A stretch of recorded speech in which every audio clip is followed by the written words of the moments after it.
दोस्तों नमस्ते। आप सभी का हमारे चैनल में स्वागत है। आज हम करेंगे प्रैक्टिस सेट 15 यूपी पीजीटी के लिए।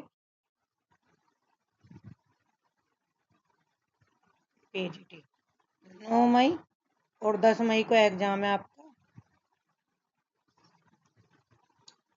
और मैंने पीवाईक्यू के 2021 का और 16 का सॉल्यूशन डाल रखा है, तो आप एक बार उसे भी देख लीजिए। रिवीजन में आपके बहुत काम आएगा। और क्योंकि 50% क्वेश्चन हमारे रिवीजन उससे आते हैं पीवाईक्यू से, तो एक बार उन्हें भी जरूर देख लीजिए 2x वीडियो करके। और जो भी आपको वीडियो देखनी है, तो वीडियो का एक बटन आता है चैनल पे, तो वीडियो पे क्लिक करिए, वहाँ पे आपको सारी वीडियो मिल जाएगी, प्रैक्टिस सेट की भी, कंटेंट की भी और पीवाईक्यू क्वेश्चन की भी। तो स्टार्ट करते हैं। पहला क्वेश्चन है, शतरंज शतिका कृति के रचनाकार कौन है? तो राइट आंसर होगा भिखारी दास।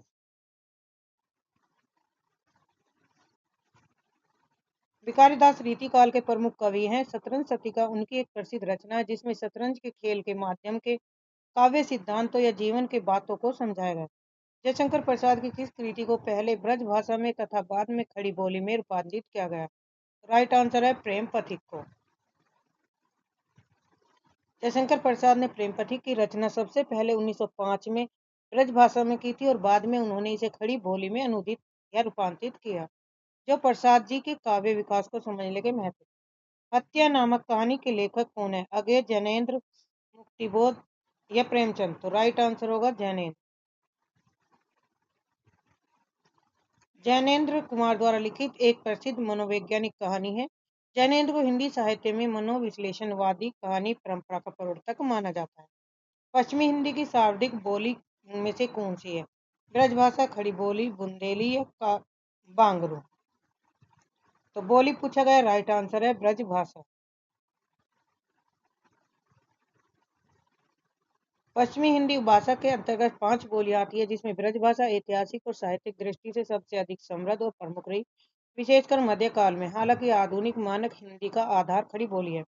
प्रगतिवाद किसकी कृति है? तो राइट आंसर है शिवदान सिंह चौहान की। शिवदान सिंह चौहान हिंदी के प्रथम मार्क्सवादी आलोचक माने जाते हैं। प्रगतिवादी उनकी एक महत्वपूर्ण आलोचनात्मक कृति है, जिसमें उन्होंने साहित्य के प्रगतिशील तत्वों की विवेचना की। पत्रकारिता का सम्मान पत्रकारिता के स्तर से निबंध शैली को विकसित करने वाले प्रमुख लेखक हैं माखनलाल चतुर्वेदी, शिव पूजन साई, रामवृक्ष बैनीपुरी या गुलाब राय? तो राइट आंसर है ऑप्शन सी, रामवृक्ष बैनीपुरी। रामवृक्ष बैनीपुरी एक प्रसिद्ध पत्रकार निबंधकार थे। उन्होंने अपनी विशिष्ट शैली और शब्दों के जादू से पत्रकारिता को साहित्यिक ऊंचाई दी, और गेहूं और गुलाब जैसे निबंधों में उनकी शैली साफ झलकती है। पवन शब्द में कौन सी संधि है? तो राइट आंसर होगा अयादी संधि। पवन का संधि विच्छेद पोधन अन होता है। नियमानुसार जब ओ के बाद कोई भिन्न स्वर ए आता है, तो वह अ में बदल जाता है। पै धन अ प्लस अन, यह अयादी संधि का उदाहरण है। सुमित्रा नंदन पंत नामक ग्रंथ के लेखक कौन है? तो राइट आंसर होगा डॉक्टर नगेंद्र।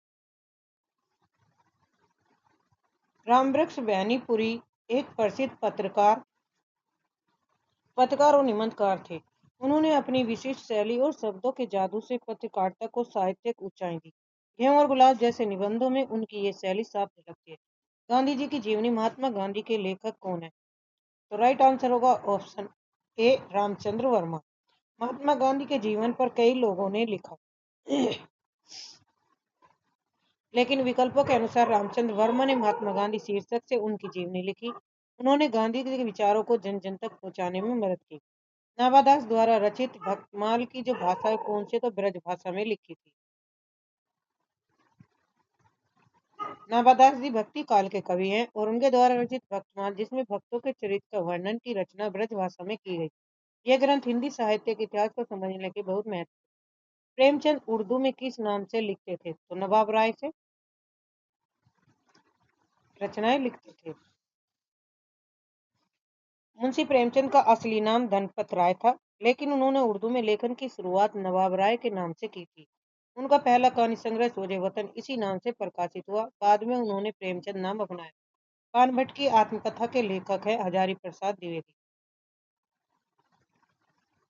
बाणभट्ट की आत्मकथा आचार्य हजारी प्रसाद द्विवेदी द्वारा रचित एक सुप्रसिद्ध ऐतिहासिक उपन्यास है। शीर्षक में आत्मकथा शब्द होने के बावजूद यह एक साहित्यिक विद्या दृष्टि से एक उपन्यास है। महाभोज उपन्यास की लेखिका कौन है? तो राइट आंसर है मनु भंडारी। महाभोज मनु भंडारी का एक चर्चित राजनीतिक उपन्यास है। इसमें राजनीति में व्याप्त भ्रष्टाचार और मूल्यों के पतन को बहुत ही बारीकी से दिखाया गया। बाद में इसे एक नाटक के रूप में भी मंचित किया गया। तरनी, तनुजा, तट, तमाल, बहुवर, छाया में कौन सा अलंकार है? तो जहां पर एक ही वर्ण की बार बार आवृत्ति हो तो अनुप्रास अलंकार हो, क्योंकि यहाँ पर तय वर्ण की आवृत्ति बार बार हो रही है। जहाँ एक ही वर्ण की बार बार आवृत्ति हो अनुप्रास अलंकार। हरियाणी या बांगरू बोली किस अपभ्रंश से विकसित है? तो राइट आंसर होगा पश्चिमी तोड़सैनी।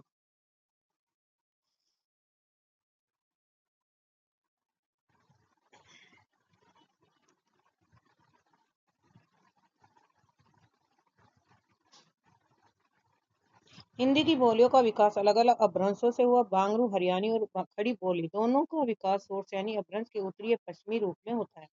वैशाली की नगर वधु नामक उपन्यास के लेखक कौन है? तो राइट आंसर होगा आचार्य चतुर्सेन शास्त्री। यह आचार्य चतुर्सेन शास्त्री का सबसे प्रसिद्ध ऐतिहासिक उपन्यास है। इसमें बुद्धकालीन समाज और वैशाली की प्रसिद्ध नृत्यांगना आम्रपाली के जीवन का सुंदर चित्रण है। कंठ गुलाब किसकी रचना है? तो राइट आंसर है मृदुला घन की। कंठ गुलाब मृदुला घर का एक बहुचर्चित उपन्यास है। यह स्त्री विमर्श और मानवीय संवेदनाओं पर आधारित एक महत्वपूर्ण आधुनिक कृति मानी जाती है। निराला की जूही की कली कैसी रचना? तो यह मुक्त छंद रचना है।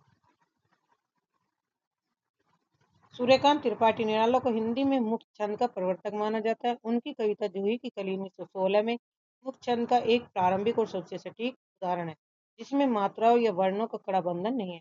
या लकुटी या अरु कमरिया पर राज तिहु पुर को तजी डारो में प्रयुक्त छंद कौन सा है? तो राइट आंसर होगा सवैया छंद।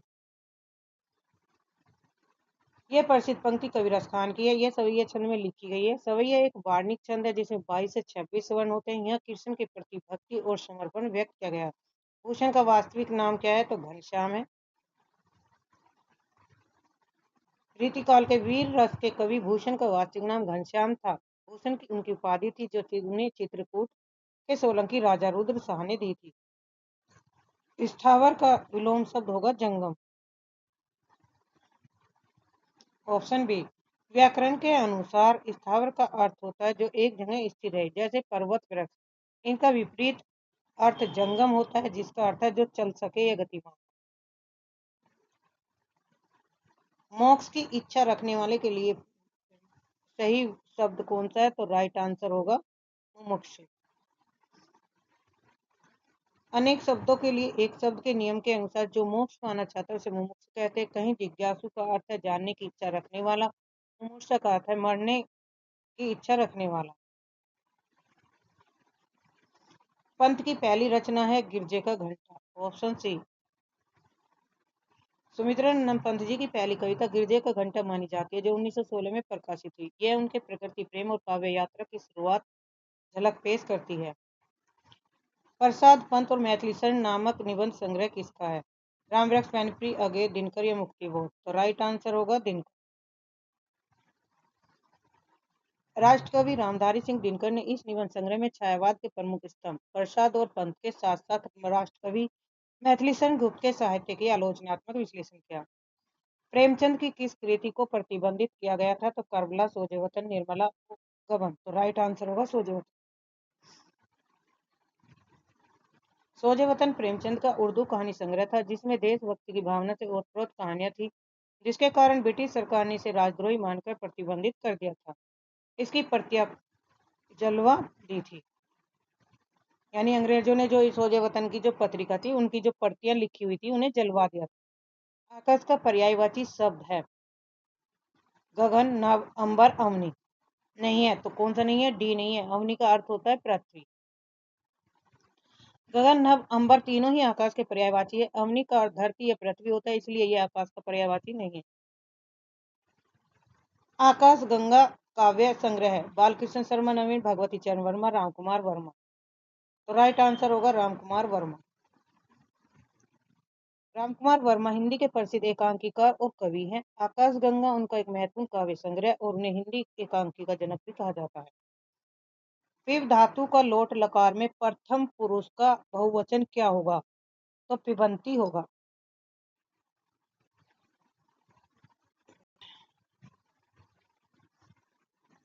पिबंतु पिबंतु होगा। पिब धातु के लोट लगा का अर्थ है आज्ञा देना। Option B. संस्कृत व्याकरण में पा बिब धातु के लोट लकार आज्ञार्थक काल के रूप में इस प्रकार चलते हैं: पिबतु, पिबताम, पिबंतु। अतः प्रथम पुरुष बहुवचन का पिबंतु होगा। द्विवेदी युग के सर्वश्रेष्ठ गीतकार कौन माने जाते हैं? तो राइट आंसर है मुकुटधर पांडे। Option C. मुकुटधर पांडे को द्विवेदी युग का सर्वश्रेष्ठ गीतकार माना जाता है। आचार्य रामचंद्र शुक्ल ने इन्हें छायावाद का प्रवर्तक भी स्वीकार किया। उनकी रचनाओं में प्रकृति और मानवीय भावनाओं का सुंदर मिश्रण मिलता है। शिकार संबंधी रोचक निबंधों के रचनाकार कौन है? श्री राम शर्मा, श्रीकांत वर्मा या इनमें से कोई नहीं? तो राइट आंसर है श्री राम शर्मा। श्री राम शर्मा हिंदी साहित्य में शिकार कथाओं और साहसिक अनुभवों को निबंध रूप में लिखने के लिए प्रसिद्ध हैं। बोलती प्रतिमा और वे जीते कैसे उनकी कृतियां। प्रगतिशील लेखक संघ की स्थापना कब हुई? तो राइट आंसर होगा 1936 में।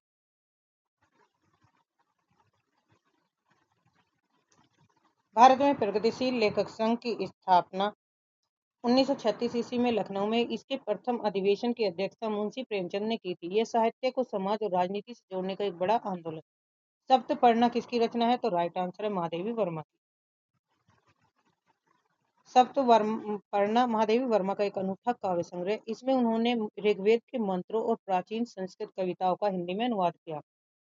आलसियों का कोड़ा किसकी रचना है? तो राइट आंसर है श्री प्रसाद सितारे हिंद। राजा श्री प्रसाद सितारे हिंद ने हिंदी गद्य के प्रचार प्रसार में बड़ी भूमिका निभाई।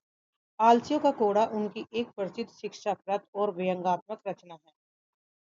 किस महाकाव्य को विद्वानों के लिए औषधि माना गया है? तो राइट आंसर होगा नैषधीय चरितम। श्री हर्ष द्वारा रचित नैषधीय चरितम को संस्कृत साहित्य में बहुत कठिन और पांडित्यपूर्ण माना जाता है। इसलिए इसके बारे में कहा गया कि नैषधम विद दोषधम। नैषध जो है विद्वानों के लिए औषधि है। नागरी प्रचारणी सभा की स्थापना कब हुई? तो राइट आंसर होगा 1893 में। काशी वाराणसी में 16 जुलाई 1893 को नागरी प्रचारणी सभा की स्थापना हुई। इसका मुख्य उद्देश्य हिंदी भाषा और देवनागरी लिपि का प्रचार प्रसार का सुधार करना था। रीति काल को श्रृंगार काल किसने कहा? तो राइट आंसर है आचार्य विश्वनाथ मिश्र ने।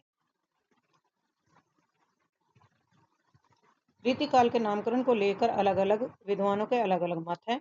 शुक्ल जी ने रीति काल कहा है, जबकि आचार्य विश्वनाथ मिश्र ने इनकी प्रवृत्ति को देखते हुए इन्हें श्रृंगार का नाम दिया। प्रजा हितैषी नामक पत्र के संपादक कौन है? तो राइट आंसर होगा राजा Shri Prasad Sitare. Option A sorry option B Raja Lakshman Singh. Raja Lakshman Singh ने 1861 में आगरा से प्रजा हितैषी पत्र निकाला। वे शुद्ध हिंदी संस्कृत निष्ठ हिंदी के प्रमुख समर्थक थे। उद्धव शतक के लेखक कौन है? तो राइट आंसर होगा रत्नाकर। पंडित जगन्नाथ दास रत्नाकर। उद्धव शतक ब्रजभाषा काव्य की एक उत्कृष्ट रचना है, जिसमें उद्धव गोपी संवाद को आधुनिक परिप्रेक्ष्य में बहुत मार्मिक ढंग से प्रस्तुत किया गया है। वक्रोन्ति काव्य जीवितम कहकर वक्रोन्ति को ही काव्य की आत्मा स्वीकार करने वाले कौन है? तो राइट आंसर है कुंतक। आचार्य कुंतक वक्रोन्ति संप्रदाय के प्रवर्तक है। उनका मानना था कि भावोक्ति के बजाय वक्रोक्ति टेढ़ापन या चमत्कारपूर्ण कथन ही काव्य की असली जान आत्मा। किस रचना में कुटनी मतों का वर्णन किया गया है? तो राइट आंसर है ऑप्शन बी मृच्छकटिकम। शूद्रक द्वारा रचित मृच्छकटिकम एक प्रसिद्ध संस्कृत नाटक है, जिसमें तत्कालीन समाज के विभिन्न वर्गों, पेशे और गणिकाओं और उनकी कला कुटनी मत का यथार्थ चित्रण मिलता है। अंधा युग के लेखक हैं? तो राइट आंसर होगा धर्मवीर भारती। अंधा युग हिंदी साहित्य का एक कालजयी गीति नाट्य है। इसमें महाभारत के युग के अंतिम दिन की कथा के माध्यम से आधुनिक युग की त्रासदी और मूल्यों के संकट को दिखाया गया। दलित साहित्य का चर्चित लेखक है ओम प्रकाश वाल्मीकि। Option C. दलित ओम प्रकाश वाल्मीकि हिंदी दलित साहित्य के प्रतिनिधि रचनाकार है। उनकी आत्मकथा झूठन दलित जीवन की संघर्ष और पीड़ों को दर्शाने वाली एक मील पत्थर रचना मानी जाती है। निम्नलिखित में पुल्लिंग शब्द है सरसों, मकई, सारस, मूंग। तो राइट आंसर होगा सारस। हिंदी व्याकरण में अधिकांश अनाजों के नाम जैसे मकई, मूंग और फसलों के नाम जैसे सरसों स्त्रीलिंग होते हैं। पक्षियों के नाम में सारस पुल्लिंग शब्द है, जबकि इनका स्त्रीलिंग सारसी होता है। कलाधर किस कवि का उपनाम है? तो राइट आंसर होगा ऑप्शन सी, जयशंकर प्रसाद। छायावाद के प्रवर्तक जयशंकर प्रसाद शुरुआत में ब्रजभाषा में कविताएं लिखते थे। उस समय वे कलाधर उपनाम का प्रयोग करते थे। बाद में उन्होंने खड़ी बोली में लिखना शुरू किया। तुलसीदास किस दार्शनिक मत के भक्त कवि थे? तो राइट आंसर है विशिष्टाद्वैतवाद के। Option D. गोस्वामी तुलसीदास जी रामानुजाचार्य के विशिष्टाद्वैतवाद दर्शन से अत्यधिक प्रभावित थे। उनके आराध्य राम सगुन ब्रह्मा जो विशिष्टाद्वैतवाद की भक्ति पद्धति के अनुकूल। गोरखबानी नामक पुस्तक के संपादक कौन है? तो डॉक्टर पीताम्बर बर्तवाल। डॉक्टर बर्तवाल ने पहली बार गोरखनाथ की रचनाओं का प्रमाणिक संकलन गोरखबानी नाम से संपादित किया। उन्होंने इसमें गोरखनाथ के 14 ग्रंथों को शामिल किया। रूपाम्बरा किसकी रचना है? तो राइट आंसर है अगे की। रूपाम्बरा सच्चिदानंद हीरानंद बादशाह ने अगे का एक महत्वपूर्ण काव्य संग्रह। अगे को प्रयोगवाद का जनक माना जाता है। रबड़ छंद या केचुआ छंद किस कवि की कविताओं को लक्ष्य कर कहा गया है? तो राइट आंसर है ऑप्शन सी, निराला। जब सूर्यकांत त्रिपाठी निराला ने मुक्त छंद में कविताएं लिखना शुरू किया तो आलोचकों ने उनका मजाक उड़ाते हुए उनके छंदों को रबड़ छंद या केचुआ छंद कहा। निम्नलिखित में से कौन सा शब्द स्त्रीलिंग नहीं है? तो राइट आंसर होगा झुरमुट। व्याकरण के अनुसार झुरमुट एक पुल्लिंग शब्द है। जैसे झुरमुट खड़ा है, वही अंत्येष्टि, इच्छा और निराला उपनाम को जोड़कर संज्ञा रूप में का इनका प्रयोग अलग अलग संदर्भों में है। यहाँ झुरमुट स्पष्ट रूप से पुल्लिंग है। कामायनी को मानवता के रसात्मक इतिहास की संज्ञा किस कवि ने दी? राइट आंसर होगा नंदू दुलारे वाजपेयी। नंदू दुलारे वाजपेयी ने जयशंकर प्रसाद की कामायनी की महत्ता का प्रतिपादन करते हुए मानवता का रसात्मक इतिहास का। ज्ञानबोध किसकी रचना है? तो राइट आंसर है मलुकदास की। संत मलुकदास भक्ति काल के निर्गुण धारा के कवि थे। ज्ञानबोध उनकी एक प्रसिद्ध दार्शनिक और आध्यात्मिक रचना। निम्नलिखित में से कौन सा नाथपंथीय साधकों में शामिल नहीं है? तो राइट आंसर होगा कनापा। Option C. कनापा का संबंध सिद्ध साहित्य 84 सिद्धों से है, न कि नाथ पंथ से। जलंधरी पाव और भरथरी प्रमुख नाथ साधक माने जाते हैं। विज्ञान गीता के लेखक कौन है? तो राइट आंसर होगा केशव दास। रीतिकाल के कवि केशवदास ने विज्ञान गीता में आध्यात्मिक और दार्शनिक विषयों को काव्य के रूप में प्रस्तुत किया। यह प्रबोध चंद्रोदय नाटक का पदबंध अनुवाद जैसा है। बकरी विलाप किसकी काव्य कृति है? तो यह भारतेंदु हरिश्चंद्र की। Option A.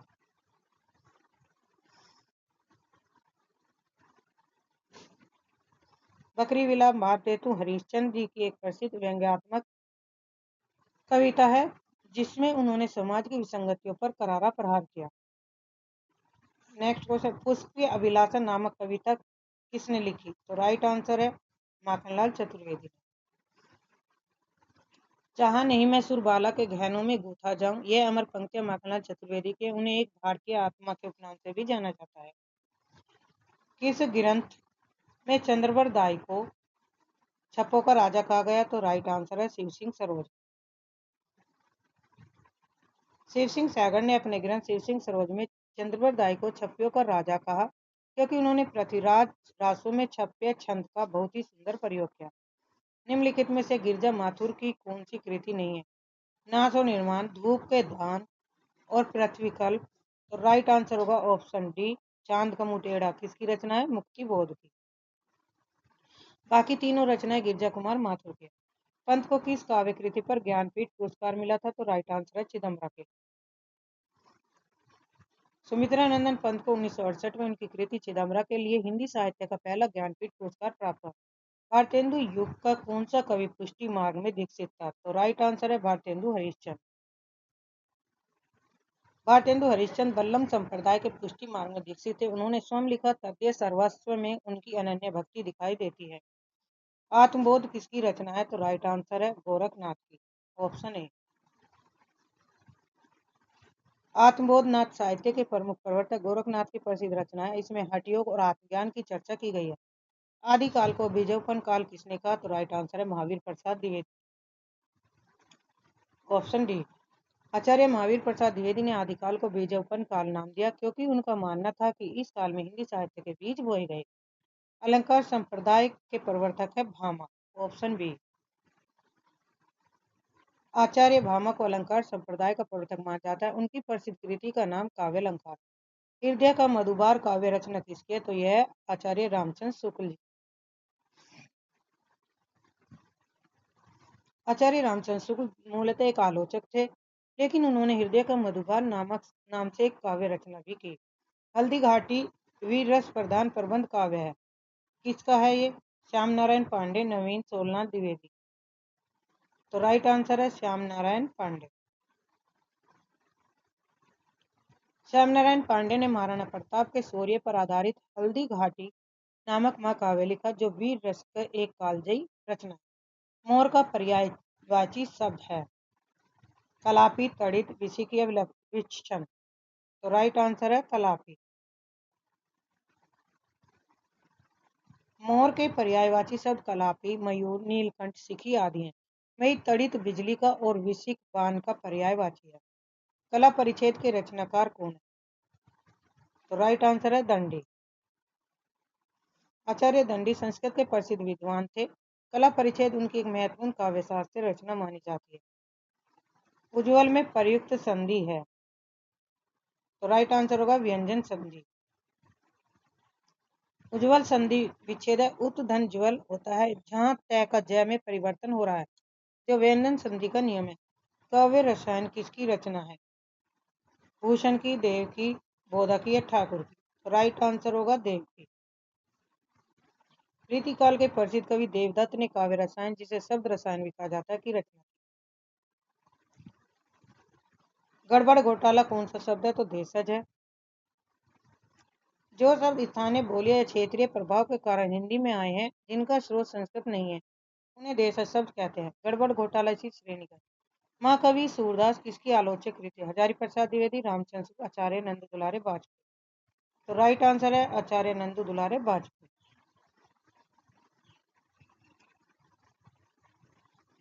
नंदू दुलारे वाजपेयी ने सूरदास के काव्य पर सूक्ष्म विश्लेषण करते हुए महाकवि सूरदास नामक आलोचनात्मक ग्रंथ लिखा। मौर्य विजय किसकी रचना है? तो राइट आंसर है सियाराम शरण गुप्त की, ऑप्शन ए।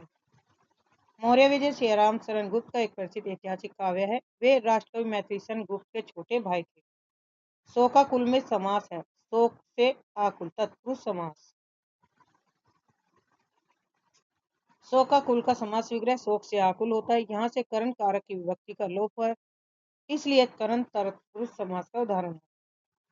इनमें से आचार्य मम्मट की रचना कौन सी है? नाट्यशास्त्र, व्यक्ति विवेक, काव्य अलंकार, काव्य प्रकाश। तो राइट आंसर है काव्य प्रकाश का। आचार्य मम्मट ने काव्य प्रकाश रचना की और इसे काव्य शास्त्र का एक बहुत ही महत्वपूर्ण और प्रमाणिक ग्रंथ माना जाता है।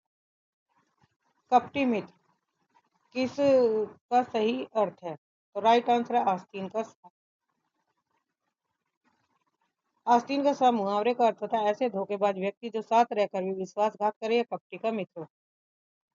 एकलव्य नामक कृति के लेखक कौन है? तो राइट आंसर है रामकुमार वर्मा। डॉक्टर रामकुमार वर्मा द्वारा रचित एकलव्य एक प्रसिद्ध काव्य रचना है। उन्होंने ऐतिहासिक और पौराणिक पात्रों पर कई उत्कृष्ट नाटक और कविताएं लिखी। प्रतिज्ञा उपन्यास के लेखक हैं नागार्जुन, रेणु, प्रेमचंद और यशपाल। तो राइट आंसर है प्रेमचंद। प्रतिज्ञा मुंशी प्रेमचंद का एक प्रसिद्ध उपन्यास है, जिसमें उन्होंने विधवा विवाह की समस्या और समाज के रूढ़िवादी ढांचे पर प्रकाश डाला। रामधारी सिंह दिनकर की किस कृति को आधुनिक गीता कहा गया? तो राइट आंसर होगा कुरुक्षेत्र।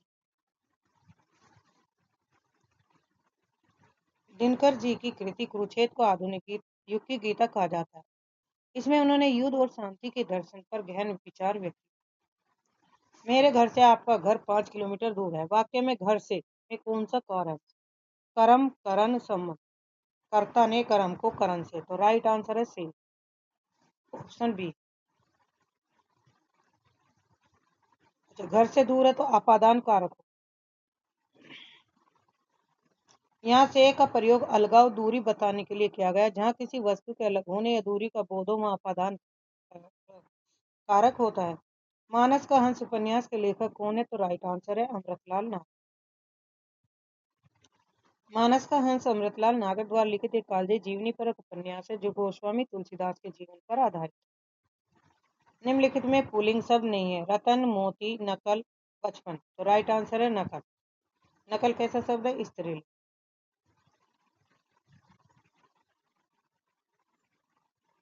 विक्रमोर्वशीय की मूल कथा नामक निबंध के लेखक कौन है?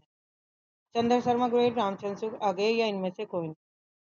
तो राइट आंसर है चंद्रधर शर्मा गुलेरिया।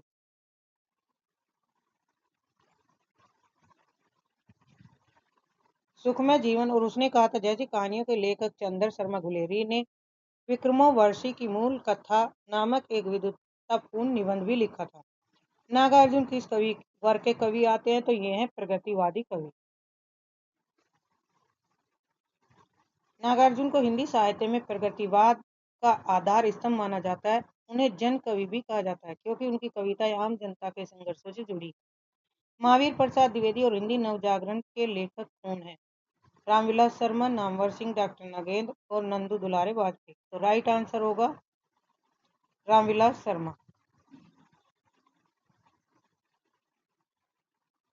डॉक्टर रामविलास शर्मा एक प्रसिद्ध मार्क्सवादी आलोचक थे। उन्होंने महावीर प्रसाद द्विवेदी और हिंदी नवजागरण पुस्तक लिखकर द्विवेदी जी के योगदान का ऐतिहासिक विश्लेषण। झूठा सच उपन्यास के लेखक कौन है? तो राइट आंसर है यशपाल। झूठा सच यशपाल द्वारा रचित भारत विभाजन पर आधारित एक विशाल और अत्यंत महत्वपूर्ण उपन्यास है। यह 2 भागों में वतन और देश का भविष्य। इसका प्रकाशन 1958 में और इसका 1960 2 भाग में था। मैला आंचल किस प्रकार का उपन्यास है? तो यह आंचलिक है, ऑप्शन सी।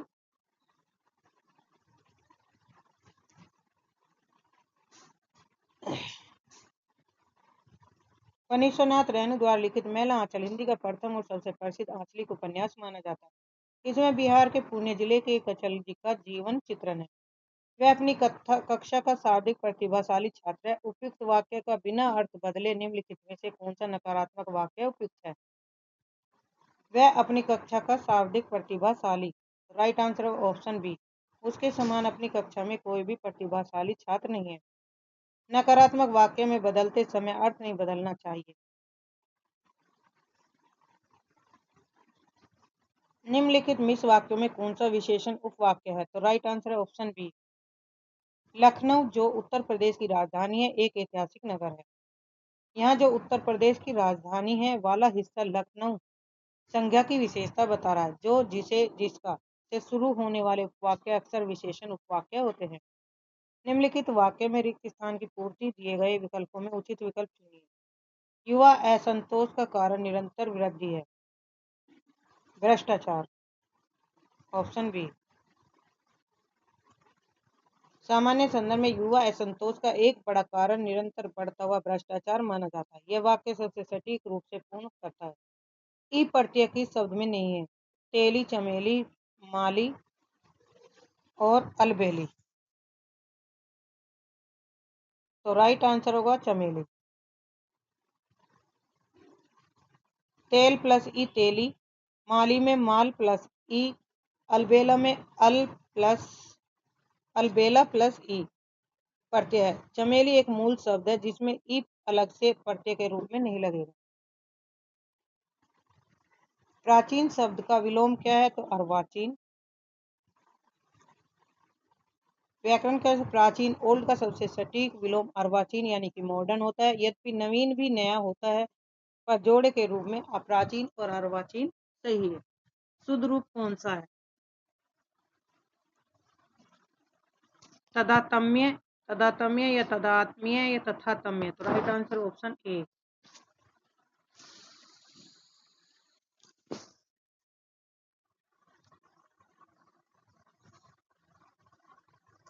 वर्तनी की दृष्टि से तदात्म्य सही शब्द है। तय और मैं दोनों आधे वर्णों का प्रयोग होता है। शिव का कौन सा अर्थ नहीं है? महादेव, पशुपति, चक्रपाणी, शंकर। तो राइट आंसर होगा चक्रपाणी।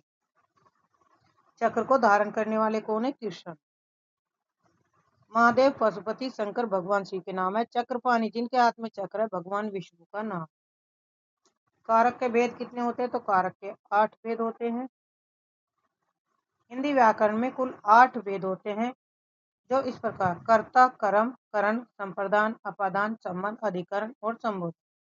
चिंता एक वाक्य है। वाक्यांश में रिक्त स्थान की पूर्ति सहित रोग, कष्ट, व्याधि आदि। तो राइट आंसर होगा आदि। हिंदी में आदि का अर्थ मानसिक कष्ट या चिंता होता है, जबकि व्याधि का अर्थ शारीरिक रोग होता है। इसलिए चिंता के लिए आदि शब्द सबसे उपयुक्त है। अदृश्य शत्रु अर्थ के अनुरूप उपयुक्त मुहावरा है: मीठी छुरी, मुंह में राम बगल में छुरी, पेट में दाढ़ी, आस्तीन का सांप। आस्तीन का सांप उस शत्रु को कहते हैं जो साथ रहकर भी नुकसान पहुंचाए और दिखाई न दे। अदृश्य। अजान बाहु शब्द किसकी वाक्यांश के लिए सही है? तो राइट आंसर जिसकी भुजाएं लंबी।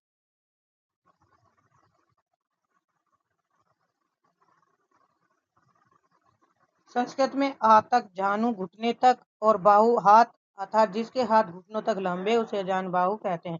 भगवान राम को अजानु बाहु कहा जाता था। यन संधि का संबंध किस संधि विच्छेद से है? तो स्वर संधि से है। स्वर संधि कितने प्रकार की होती है? 5 प्रकार की। स्वर संधि के 5 प्रमुख भेद होते हैं: दीर्घ, गुण, वृद्धि, यन और अयाधि। अतः यन संधि स्वर संधि का ही एक प्रकार है। जय पराजय में कौन सा समास है? तो राइट आंसर होगा द्वंद्व। जय और पराजय। जय पराजय का विग्रह जय और पराजय होता है, जहां दोनों पद प्रधान हो, उनके बीच और या का लोप हो, वहां द्वंद्व समास होता है। बहती गंगा में हाथ धोना सही अर्थ है अवसर का लाभ। Option D. जब किसी अनुकूल परिस्थिति या मौके का फायदा उठाकर अपना काम बना लिया जाए तो उसे कहते हैं बहती गंगा में हाथ धोना। निम्नलिखित में कौन सा शब्द स्त्रीलिंग नहीं है? सुबह, दोपहर, सांझ या दिन। तो राइट आंसर होगा दिन। सुबह, दोपहर, सांझ तीनों स्त्रीलिंग शब्द है, जैसे अच्छी सुबह सांझ हो गई है। दिन एक पुल्लिंग शब्द है, जैसे अच्छा दिन। संवाद शब्द में कौन सा उपसर्ग है? तो राइट आंसर होगा ऑप्शन बी सम। संवाद का विच्छेद सम प्लस वाद होता है। यह सम उपसर्ग का प्रयोग है। जागृति शब्द में कौन सा प्रत्यय है? तो राइट आंसर है ई पर जागृति। टी प्रत्यय। Option B. जाग्र मूल धातु में ती प्रत्यय जुड़ने से जागृति शब्द बना। निम्नलिखित में से कौन सा संधि विच्छेद सही है? उपेंद्र, देवेंद्र, देवजन, ईश, चंद्र प्लस उदय या सभी। तो राइट आंसर होगा सभी सही है। उपधन इंद्र, देव धन ईश, देवेंद्र, चंद्र प्लस उदय चंद्रोदय, ये तीनों ही गुण संधि के सही उदाहरण। आप बीती शब्द में कौन सा समास है? तो राइट आंसर है तत्पुरुष। आप बीती का समास विग्रह होगा आप खुद पर बीती। यहाँ पर अधिकरण कारक की विभक्ति है। यह अधिकरण तत्पुरुष का समास है। पतित का पर्यायवाची है अधोगामी। Option A. पतित का अर्थ होता है गिरा हुआ। अधोगामी का अर्थ भी नीचे की ओर जाने वाला या गिरा हुआ होता है, अतः यह एक दूसरे के पर्यायवाची है। हौसला का विलोमार्थक शब्द है हताशा। हौसला का अर्थ हिम्मत और उत्साह है। इसका ठीक विपरीत शब्द हताशा या निराशा होता है। जो बांटा न जा सके उसे कहते हैं अभाज्य। Option D. जिसे विभाजित या बांटा नहीं जा सके उसे अभाज्य कहते हैं। गणित में भी ऐसी संख्याओं का अभाज्य संख्या कहा गया। दुकाल उपसर्ग है, राइट आंसर है ऑप्शन सी। दुकाल शब्द दू बुरा, बुरा प्लस काल समय से बना है। यहाँ दू हिंदी का उपसर्ग है जिसका अर्थ बुरा होता है। क्षत्रिय में प्रत्यय कौन सा है? तो ये क्षत्र। मूल शब्द ये प्रत्यय जोड़ने पर क्षत्रिय शब्द बनता है। निर्जन संधि का विच्छेद है निधन जन। ऑप्शन यह विसर्ग संधि का उदाहरण है। साधु प्लस इति में संधि पर बनता है साधु इति। Option B. यह यन स्वर संधि का उदाहरण है जहां यू धन ई मिलकर वी बन जाते हैं। से प्लस आ प्लस धन व। ब्रू धातु का विधिलिंग मध्यम पुरुष द्विवचन का क्या होगा? तो राइट आंसर है बुरियातम। Option B. संबोधन और प्रथमा विभक्ति किस वचन में अंतर होता है? तो राइट आंसर है एक वचन। संस्कृत शब्द रूपों में संबोधन और प्रथमा विभक्ति के द्विवचन और बहुवचन रूप हमेशा समान होते हैं। केवल एक वचन में अंतर होता है, जैसे बालकः हे बालक। चूड़ धातु के संबंध में क्या कथन सही है?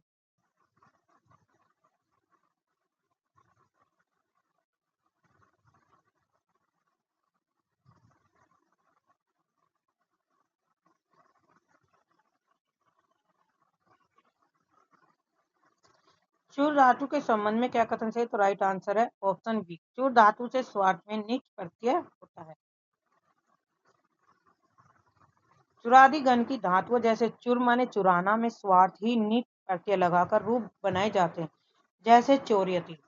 रूपक के कितने भेद हैं?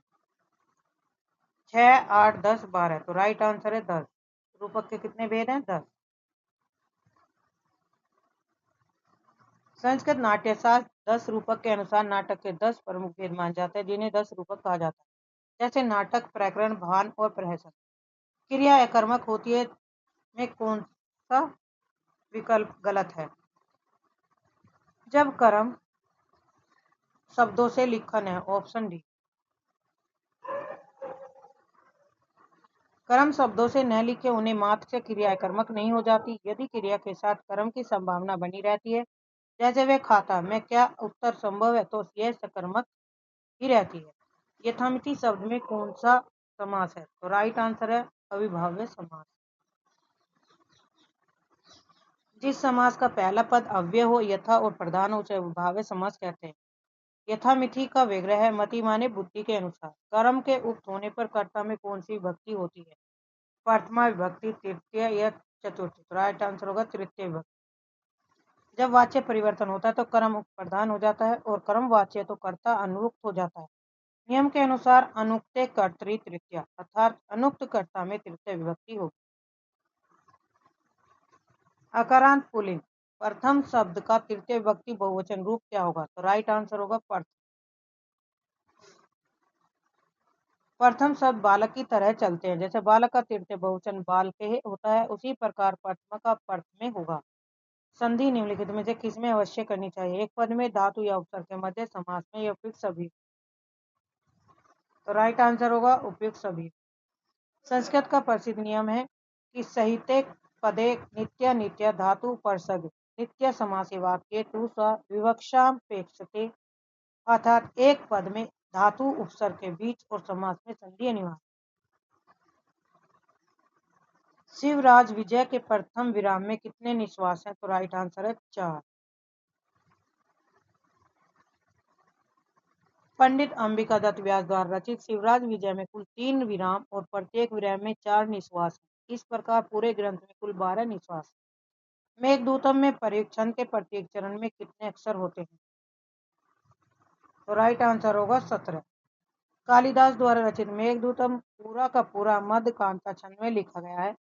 मध्यकांता छंद के प्रत्येक चरण में 17 वर्ण अक्षर होते हैं।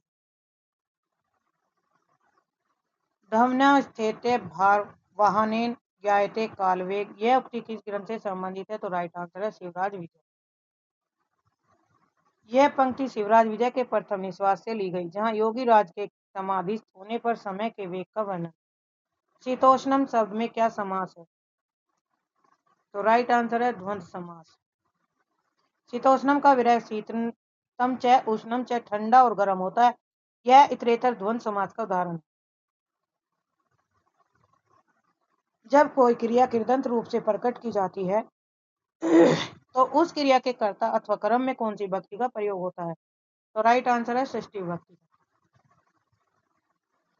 कृत्य कर्मणो कृति सूत्र के अनुसार कृदंत शब्दों के योग में कर्ता और कर्म में षष्ठी विभक्ति का प्रयोग होता है, जैसे कृष्णस्य कृति। तो ये थे 125 क्वेश्चन। आशा करती हूँ कि आप सभी के लिए महत्वपूर्ण है। तो आज के लिए इतना ही। धन्यवाद। चैनल को सब्सक्राइब करिए, लाइक करिए, शेयर करिए, ताकि आपको समय पर नोटिफिकेशन मिलती है।